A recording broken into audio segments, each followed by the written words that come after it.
Hello students, स्वागत है आप सबका मेरे यूट्यूब चैनल पर। और मैं अमित बालोटिया आज आपके लिए एक हिंदी की बहुत स्पेशल क्लास लेकर के आया हूँ। समास पढ़ने जा रहे हैं हम। आपने बहुत सी बार समास पढ़ा होगा। अगर आप कोई भी एग्ज़ाम देते हैं, लाइक 8th क्लास से बच्चा पढ़ना शुरू करता है, 9th 10th 11th 12th, फिर कॉलेज के अंदर MA MSc जो भी करेगा, अगर उसके हिंदी सब्जेक्ट है तो उसको समास पढ़ना ही पढ़ना है।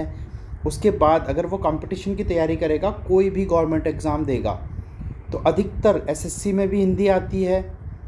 राजस्थान के जो गवर्नमेंट एग्ज़ाम्स होते हैं, मैंने देखा है रीट में हिंदी आती है, बहुत अच्छे लेवल की हिंदी आती है। और पूछे जाते हैं सवाल बार बार।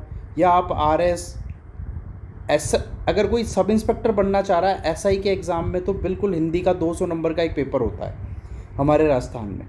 तो अगर आप समास को पढ़ रहे हैं और आपको दिक्कत आ रही है, आपको हार्ड लग रहा है, तो आज के बाद हार्ड नहीं लगेगा। मैं ऐसी ट्रिक लेकर के आया हूँ। देखिए, मैं बहुत कम वीडियोस बनाता हूँ जो ट्रिक्स पे आधारित होती है, लेकिन हिंदी में जो ये चीज़ें बार बार हमें जिस चीज़ से डर लगता है, उसको याद करने के लिए हमारे पास कुछ होना चाहिए। एक स्टोरी होनी चाहिए बहुत अच्छी सी, जिससे कि हमें वो चीज़ें याद हो जाए। तो आज मैं आपको समास के लिए एक बहुत ही बेहतरीन ट्रिक बताने जा रहा हूँ। वीडियो को ज़्यादा बड़ी नहीं करेंगे, 10 मिनट के अंदर ये पूरा काम हो जाएगा। सारे समास हम पढ़ने जा रहे हैं। वीडियो को आप अंत तक देखिए, लाइक कीजिए, चैनल को सब्सक्राइब कीजिए अगर आपको पसंद आता है तो। देखिए, समास होता क्या है, दो या दो से अधिक सार्थक शब्दों के मेल से बने नए शब्द समास कहलाते हैं। ठीक है। कितने प्रकार के होते हैं समास? 6 प्रकार के होते हैं। कोई आपको बोलता है 7 प्रकार के, 8 प्रकार के, 5 प्रकार के, तो गोली मार देना, कोई दिक्कत नहीं है। नहीं सुनना है हमें किसी का। 6 प्रकार के समास होते हैं, बिल्कुल आप याद कर लीजिए। अव्ययी भाव समास जो है वो पहला समास है हमारा। तत्पुरुष समास दूसरा है। कर्मधारय तीसरा है। द्विगु, द्वंद्व और बहुव्रीहि समास, ये 6 समास होते हैं। ठीक है। ये मतलब एक दूसरे के पार्ट ही होते हैं, कोई दिक्कत नहीं है। समानार्थक और एक दूसरे पे डिपेंडेंट रहते हैं। आप कारक के थ्रू याद करते हैं, ये वो कहीं कोई कुछ नहीं जाना है आपको।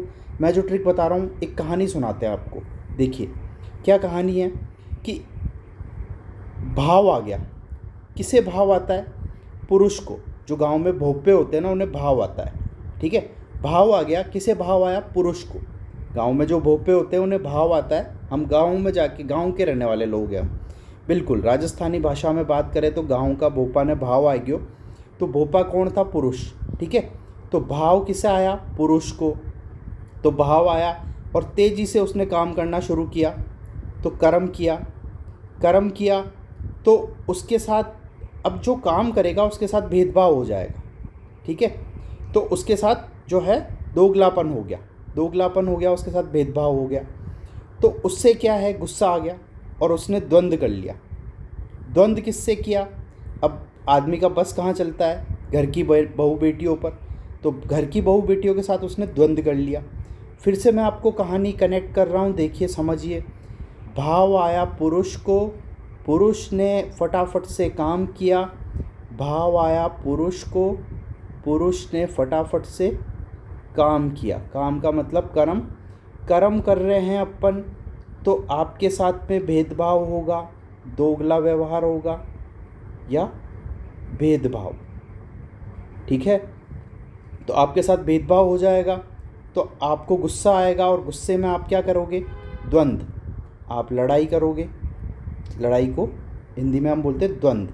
तो आप द्वंद्व करोगे, और द्वंद्व करोगे किसके साथ? बहु बेटियों के साथ। तो ये सीक्वेंस आपको याद रखना है। पहला भाव, अव्ययी भाव समास, तत्पुरुष समास, कर्मधारय समास, द्विगु समास, द्वंद्व समास और बहुव्रीहि समास। इसके बाद हम आगे चलते हैं। देखिए, अव्ययी भाव समास। अव्ययी भाव, यहाँ पे क्या है? भाव आएगा। भाव का मतलब क्या होता है? देखिए, भाव जहाँ पे भी आएगा वहाँ पे शब्द होगा यथा, आ, भर, अनु, नीर, प्र, प्रति। ये शब्द जहाँ भी दिखते हैं आपको, देखिए प्रतिदिन, प्रतिवर्ष, प्रति दिख गया तो आप कहेंगे सर अव्ययी भाव समास। प्रति दिखते ही हमें तो भाव आ जाएगा, तो प्रतिभाव, और सॉरी प्रतिदिन, प्रतिवर्ष, तो अव्ययी भाव समास। फिर नेक्स्ट देखते हैं, आजन्मा, जो अभी जन्मा नहीं है, तो आ मिल गया सर, आपने बताया था आ मिलेगा, वहाँ पे अव्ययी भाव समास, तो आजन्मा अव्ययी भाव समास। और यथा संभव, यथा मिल गया सर, आपने बताया था यथा जहाँ मिलेगा वो अव्ययी भाव समास होगा, तो बिल्कुल अव्ययी भाव समास हो गया। अव्ययी भाव समास के और एग्जाम्पल हम कर सकते थे, लेकिन यहाँ नहीं करेंगे क्योंकि वीडियो इतने एग्जाम्पल से आपको समझ आ गई होगी कि मैं कहना क्या चाह रहा हूँ। और ये ट्रिक है, ट्रिक आपको तभी आएगी जब आप बहुत सारे क्वेश्चंस इस ट्रिक को अप्लाई करते हुए प्रैक्टिस करेंगे। देखो बच्चों, ट्रिक से अगर नौकरी लग जाती या कुछ हो जाता तो मैं तो कलेक्टर बन चुका होता अब तक। तो ट्रिक्स होती है आपकी याददाश्त को मजबूत करने के लिए, लेकिन साथ ही साथ इस ट्रिक को अप्लाई करके आपको प्रैक्टिस करनी पड़ेगी। प्रैक्टिस में आप बहुत सारे एग्जाम्पल कीजिए, मैं आपको लिंक डिस्क्रिप्शन में दे दूंगा, उन क्वेश्चंस को आप लगाइए। अव्ययी भाव समास समझ आ गया होगा, इसमें कोई दिक्कत होती तो आप कमेंट करके बताइए। अब नेक्स्ट देखते हैं हम तत्पुरुष समास। तत्पुरुष समास में हमने क्या याद रखा कि पुरुष भाव कैसे आता है, पुरुष को, तो सेकंड नंबर का हुआ तत्पुरुष समास। इसमें जो है आपको का, को, की, के लिए, में, पर, से, ये जो मैंने 6-7 शब्द लिखे हैं, इन शब्दों को आपको याद रखना है तत्पुरुष समास के लिए। अब देखिए चिड़ी मार, तो यहाँ पे चिड़ी की मार या को मार, मतलब की मार तो हो नहीं सकता, के मार भी नहीं हो सकता, चिड़ी के लिए मार ये भी नहीं हो सकता। चिड़ी मार सुनते ही आपको आपके दिमाग में क्या शब्द आएगा कि सर चिड़ी को मार, चिड़ी को मारने वाला या चिड़ी को मार रहा है, ठीक है, तो को आएगा। और को कहाँ मिलता है, को दिखते ही आपको जाना है तत्पुरुष समास। अगला देखते हैं रोग मुक्त, तो हम इसे बोलेंगे रोग से मुक्त, तो से आ गया, चलो आ गया, बच गई इज्जत। तो से आते ही आपको कहाँ जाना है, तत्पुरुष समास, रोग से मुक्त। रोग के लिए मुक्त नहीं हो सकता, रोग से मुक्त। गौशाला, ये गो जो है ये गो जाने वाला नहीं है, ये गो जो है गाय वाला गो है, तो गो के लिए शाला बोलते हैं हम। जैसे हम शाला शब्द स्कूल के लिए यूज़ करते थे, तो शिक्षा के लिए शाला है ना, वैसे ही गो के लिए शाला गौशाला, तो गो गाय के लिए शाला, के लिए आएगा, के लिए मिल गया हमें, तो इसका मतलब तत्पुरुष समास। आप बीती, तो आप पर बीती, आप में बीती या आपके लिए बीती नहीं हो सकता है, आप से बीती भी नहीं हो सकता है, आप पर बीती होगा, तो यहाँ पे पर आएगा, पर भी हमें मिल गया, तो ये हो जाएगा तत्पुरुष समास। अगला हम देखते हैं कर्मधारय समास। इसमें क्या आएगा, हे जो और के समान, के समान, हे जो और के समान। तो महापुरुष, देखो महान है जो पुरुष, ऐसे ही तो अपन लिखेंगे इसको, महान है जो पुरुष, तो हे जो शब्द आते ही आपको लिखना है कर्मधारय, कि सर इस पुरुष के कर्म कैसे हैं, महान कर्म है। तो यहाँ पे देखिए काम की बात कर रहे हैं, तो सिंपली आपको याद रखना कर्मधारय समास। चरण के समान, चरण किसके समान है, कमल के समान, कमल के समान चरण, ठीक है, कमल के समान चरण। तो यहाँ पे के समान शब्द आ गया, तो आपको के समान से क्या याद रखना है, कर्मधारय समास। अगला देखते हैं हम द्विगु समास। द्विगु समास प्रथम पद संख्यात्मक होगा, ये देखिए दोपहर, मतलब दोपहर, दूसरी पहर शाम वाली है ना, तो संख्यात्मक शब्द आ गया यहाँ पे दो। तिरंगा, 3 रंग होते हैं, संख्यात्मक शब्द आ गया 3। और नवरात्र, देखिए नवरात्रि नहीं होता है, नवरात्रा भी नहीं होता, नवरात्र होता है संधि और संधि विच्छेद करने के बाद में, ये चीज़ हम संधि में पढ़ेंगे अच्छे से, है ना। नवरात्र, तो नवरात्र में क्या है, 9 रातें आती है, तो यहाँ पे भी ये संख्यात्मक प्रथम पद, फर्स्ट पद जो है वो सब में संख्यात्मक है, तो ये हो गया आपके द्विगु समास। नेक्स्ट चलते हैं हम द्वंद्व समास। द्वंद्व समास में आपको और या ऐसा बीच में डैश मिल जाएगा, डैश, तो जहाँ पे डैश मिलेगा नदी नाले, तो आप बोलेंगे नदी और नाले।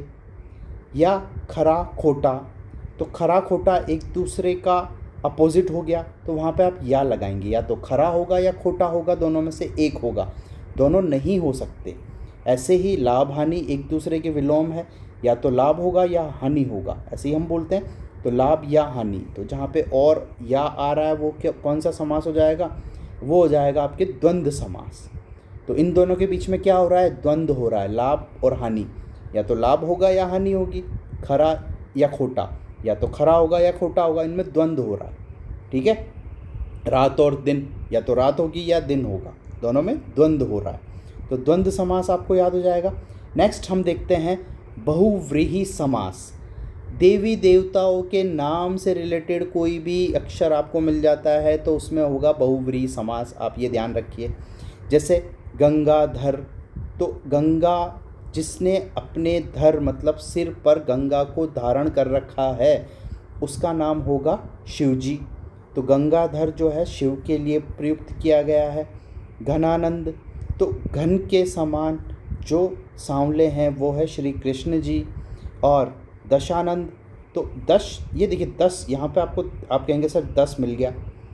अब संख्यात्मक जो आपने बताया था, प्रथम पद संख्यात्मक हो गया, लेकिन नहीं, दशानंद में जो है ये इसका अपवाद है हिंदी में, ये बहुव्रीहि समास होगा।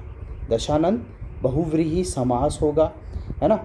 और इसमें आप कमेंट करके मुझे ये बताइए कि 10 आनन, है ना, इसका मतलब रावण होता है, तो रावण के 10 सर है, तो 10 सर मतलब 10 सर है या 10 मुंह है, आप मुझे ये कमेंट करके बताइए। दशानन किसे बोल रहे हैं आप, 10 सर है या 10 मुख है।